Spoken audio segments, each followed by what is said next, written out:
America और Iran के बीच चल रही लड़ाई एक बार फिर खतरनाक मोड़ पर पहुंच गई है। दोनों देश अपनी अपनी मिसाइल और ड्रोन से एक दूसरे के ठिकानों को निशाना बना रहे हैं। इसका असर अब केवल ईरान तक नहीं बल्कि बहरीन, कुवैत, ओमान, जॉर्डन और यमन भी इसकी चपेट में आ रहे हैं।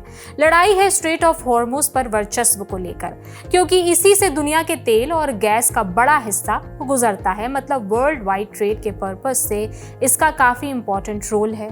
स्ट्रेट ऑफ हॉर्मुज को लेकर इन दिनों ट्रम्प का एक बयान भी काफी चर्चा में है, जिसमें वो कहते हैं कि USA will be from this point forward known as the guardian of the Hormuz strait, यानी अब से यूएसए स्ट्रेट ऑफ हॉर्मुज रखवाला जाना जाएगा, स्ट्रेट ऑफ हॉर्मुज का रखवाला।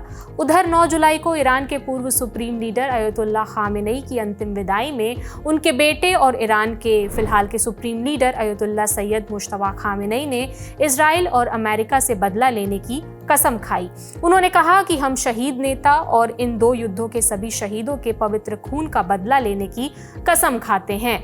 लेकिन इन सब बयानबाजियों के बीच ईरान पर अमेरिका के हमले रुकने का नाम नहीं ले रहे थे। सबसे पहले बात सबसे लेटेस्ट हमले की। 13 जुलाई को यमन की राजधानी सना के इंटरनेशनल एयरपोर्ट पर हवाई हमला हुआ। अल जजीरा की रिपोर्ट के हवाले से इस हमले के लिए हूती विद्रोहियों ने सऊदी अरब को जिम्मेदार ठहराया और जवाबी कार्रवाई की धमकी दी। लेकिन कुछ मीडिया रिपोर्ट्स के मुताबिक इस हमले का असली मकसद एक ईरानी एयरक्राफ्ट को एयरपोर्ट पर उतारने से रोकने के लिए किया गया था।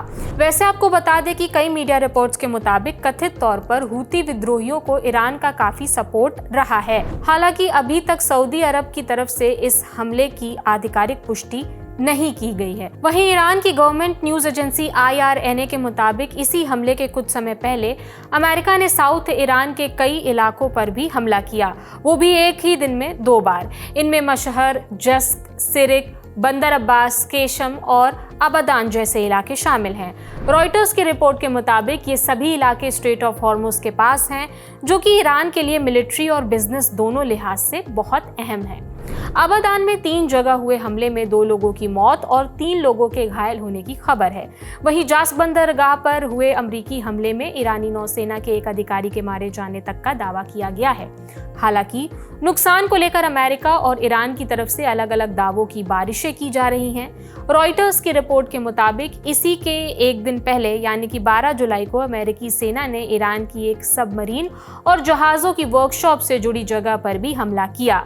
अमेरिकी सेंट्रल कमांड यानी सेंटकॉम के मुताबिक इसके लिए सेल्फ डिस्ट्रक्शन ड्रोन इस्तेमाल किए गए, जो टारगेट से टकराकर खुद भी ब्लास्ट हो जाते हैं। अमेरिका ने दावा किया कि इस हमले से ईरान की कमर्शियल वेसल शिप्स पर हमला करने की क्षमता कम हुई है। सेंटकॉम ने यह भी दावा किया कि उसने ईरान के करीब 140 ठिकानों को निशाना बनाया।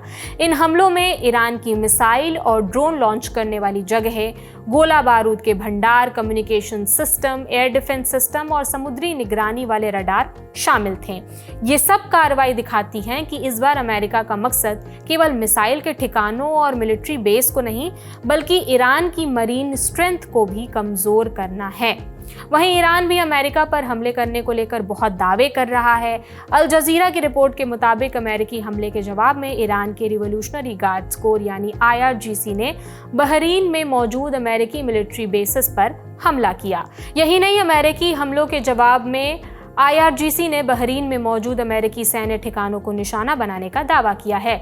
लेकिन वही बहरीन के इंटीरियर मिनिस्टर के मुताबिक उसके एयर डिफेंस सिस्टम ने कई ईरानी मिसाइलों और ड्रोन को हवा में ही नेस्तनाबूद कर दिया। बहरीन अमेरिका के लिए अहम है क्योंकि यहाँ अमेरिकी नौसेना की 5th फ्लीट का हेडक्वार्टर मौजूद है। इसके बाद ईरान ने कुवैत में मौजूद अमेरिकी मिलिट्री फैसिलिटीज, ओमान में लगे हुए कुछ रडार सिस्टम, जॉर्डन के एयरबेस पर मिसाइल और ड्रोन अटैक जैसे दावे किए। इन हमलों के बाद सबसे बड़ा सवाल स्ट्रेट ऑफ हॉर्मुज का है। ईरान इसे बंद करने का दावा कर रहा है, जबकि अमेरिका का कहना है कि रास्ता खुला है, जहाज़ों की आवाजाही काफ़ी कम हो चुकी है और तेल की कीमतें बढ़ रही हैं। फिलहाल दोनों देश पीछे हटने को तैयार नहीं दिख रहे हैं। इस मामले में इतना ही। इससे जुड़ी आगे की सभी अपडेट्स आपको देते रहेंगे। ये खबर लिखी है सौरभ पाल ने। मेरा नाम प्रगति है। देश और दुनिया की तमाम खबरों से जुड़े रहने के लिए देखते रहिए दी लल्लन टॉप। शुक्रिया।